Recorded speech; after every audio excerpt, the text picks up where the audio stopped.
नमस्कार दोस्तों, जय हिंद जय भारत। मैं हूँ CL Saini, CDRK Saini BEd classes में आप सभी का हार्दिक स्वागत है, अभिनंदन है। देखिए, आप सभी की फरमाइश पर हमारे चैनल पर इकाई पाठ योजना प्रारूप निर्माण के बारे में आप द्वारा हमें बार बार कमेंट्स किया जा रहा था, तो हमने भी यूनिट प्लान शुरू कर दिया है जिससे आप अच्छे यूनिट प्लान बना सकते हैं।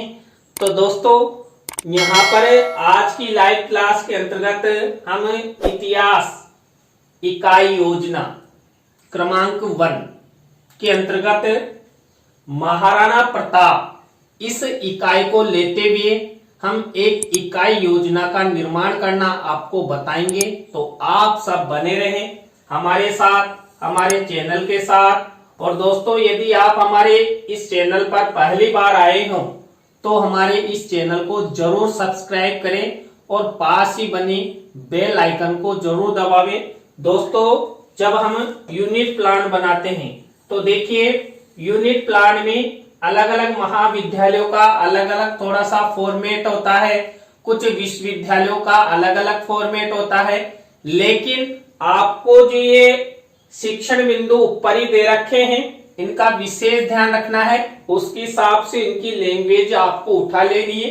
देखिए, यहाँ पर हम सबसे पहले वही जब इकाई योजना की रूपरेखा बनाते हैं तो जैसे हम फुल लेसन प्लान बनाते हैं उसी तरह यहाँ पर वही श्यामपट्ट पूर्ति की तरह है। यहाँ पर देखिए, ये सब श्यामपट्ट पूर्ति की तरह लिखा जाता है।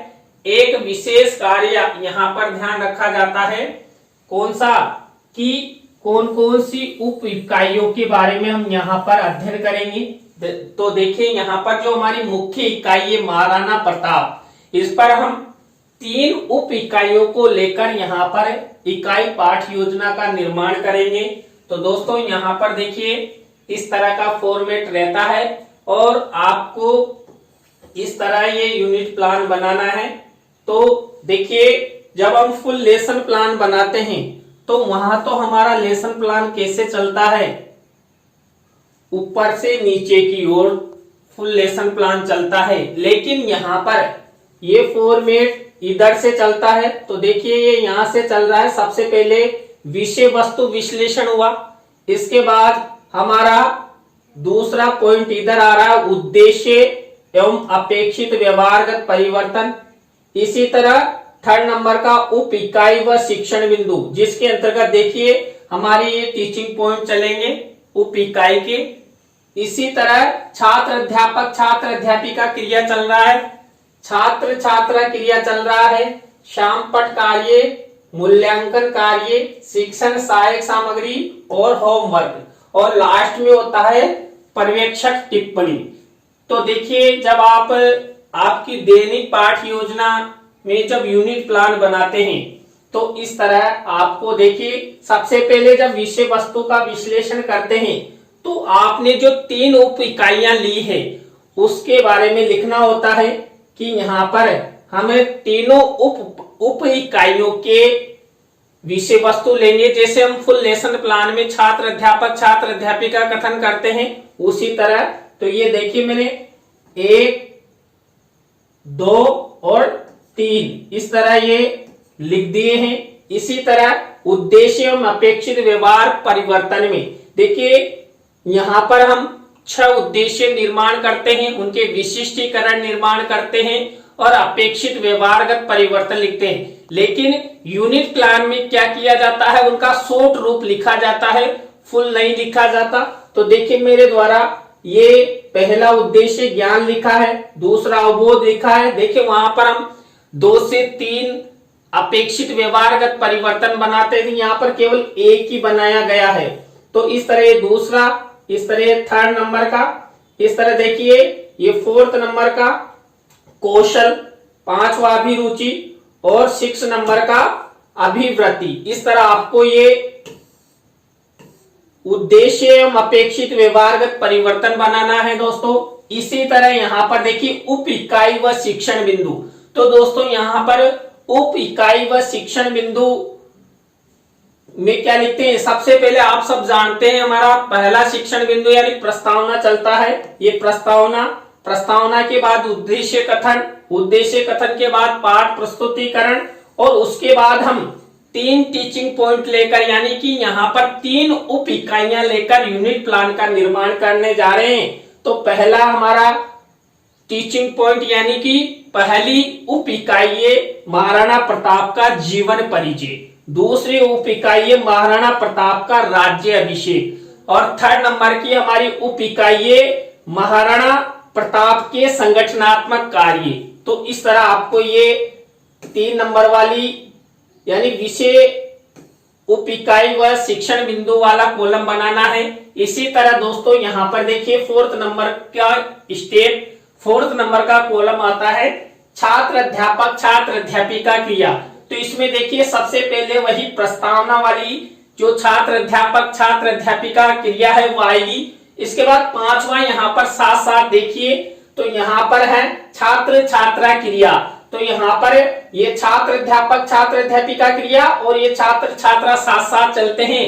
तो सबसे पहले ये प्रस्तावना के प्रश्न बनाए, वहां पर हम 3 से 5 तक बना देते हैं। यहाँ पर शॉर्ट रूप में हम अधिकतम 3 बनाते हैं, क्योंकि इस यूनिट प्लान में हमारे पास इतनी जगह नहीं होती है। तो देखिए 3 प्रस्तावना के प्रश्न बना देते हैं और ये इनको उत्तर हो गए। इसी प्रकार ये उद्देश्य कथन कर रखा है, ये छात्र अध्यापक छात्र अध्यापिका से संबंध है और ये छात्र छात्रा से संबंध है। इसके बाद पाठ प्रस्तुतिकरण, और देखिए आप सब जानते हैं कि हमें पाठ प्रस्तुतिकरण के अंतर्गत ही तीनों उप इकाइयों को लेकर लेसन प्लान निर्मित करते हैं। तो ये पाठ प्रस्तुतिकरण हो गया। अब इसके बाद हमारे वही तीनों टीचिंग पॉइंट चलेंगे। तो पहला टीचिंग पॉइंट महाराणा प्रताप का जीवन परिचय, इससे रिलेटेड ये विकासात्मक प्रश्न, छात्र अध्यापक छात्र अध्यापिका कथन और बोध प्रश्न। इसी तरह इनके ये विकासात्मक उत्तर, ये छात्र अध्यापक छात्र अध्यापिका क्रिया और ये बोध उत्तर। इसी तरह जो हमारा दूसरा टीचिंग पॉइंट यानी उप इकाई, इससे रिलेटेड वही विकासात्मक प्रश्न और विकासात्मक उत्तर, छात्र अध्यापक छात्र अध्यापिका कथन और बोध प्रश्न। देखिए यहाँ पर हम ज्यादा प्रश्नों को नहीं लेते हैं। देखिए यहाँ पर मैंने 2 तो विकासात्मक प्रश्न लिए, केवल यहाँ पर मैंने छात्र अध्यापक छात्र अध्यापिका कथन लिख दिया कि करेगा, और केवल 2 बोध प्रश्न लिए। तो इस तरह आपको शॉर्ट यूनिट प्लान बनाना है दोस्तों। इसके बाद देखिए हमारा 3rd नंबर का टीचिंग पॉइंट यानी 3rd नंबर की उप इकाई है महाराणा प्रताप के संगठनात्मक कार्य। तो यहाँ पर देखिए सबसे पहले वही विकासात्मक प्रश्न, विकासात्मक उत्तर, छात्र अध्यापक छात्र अध्यापिका कथन, छात्र छात्रा क्रिया और वही बोध प्रश्न। देखिए यहाँ पर मैंने वही 1 से 2 बोध प्रश्न बनाए और इनके उत्तर लिखे हैं। तो आपको विशेष ध्यान देना है। अब इसके बाद देखिए हमारा 4th और 5th नंबर का कॉलम कंप्लीट हो गया। तो यहाँ पर देखिए ये 6ठे नंबर का श्यामपट्ट कार्यों सारांश। देखिए हमें जो 3 उप इकाइयां लेते हैं, तीनों टीचिंग पॉइंट में हम श्यामपट्ट पूर्ति बनाते हैं।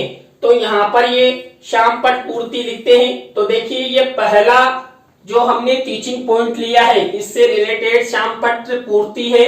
इसके बाद ये 2nd नंबर से रिलेटेड है और ये 3rd नंबर से, यानी कि यहाँ पर विशेष हमें लेसन प्लान में ऊपर से नीचे की ओर नहीं आते हैं, इधर साइड से इधर की ओर चलते हैं, इसलिए थोड़ी सी परेशानी होती है, समझाने में भी मुझे परेशानी हो रही है।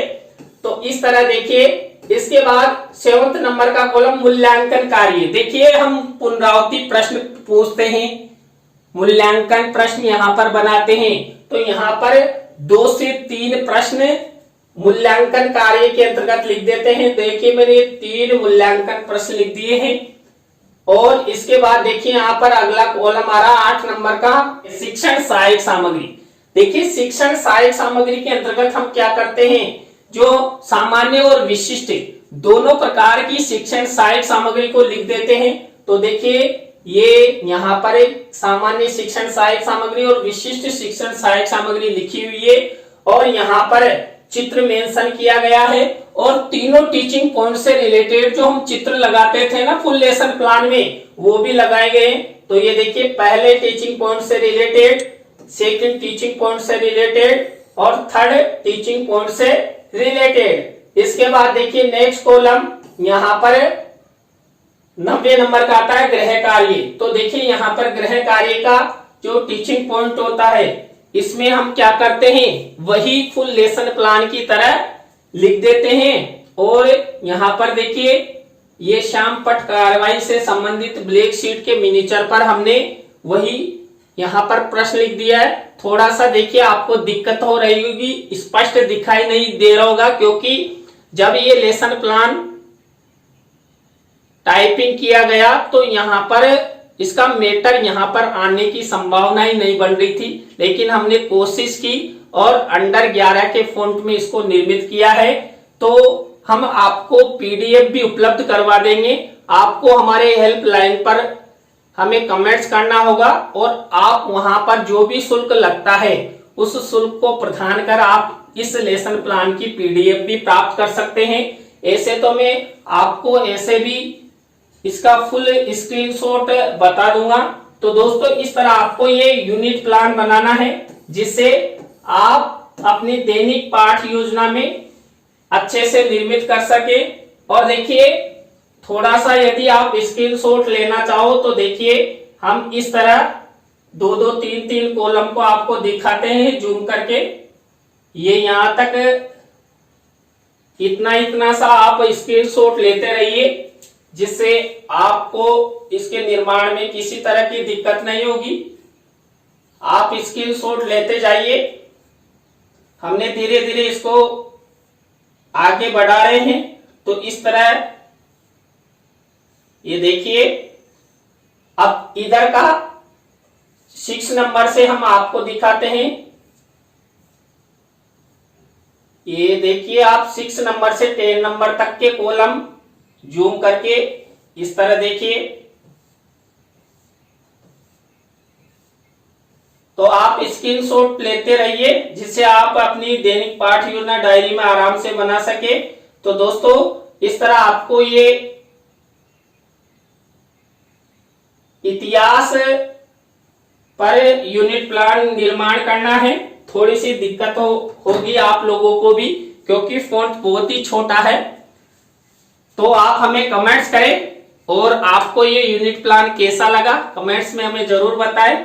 इसी तरह आप हमें कमेंट्स करते रहेंगे तो और विषयों पर भी यूनिट प्लान बनाकर आपको इस तरह हमारे चैनल पर अपलोड किया जाएगा। तो बस आज के लिए इतना ही। जय हिंद, जय भारत, राम राम।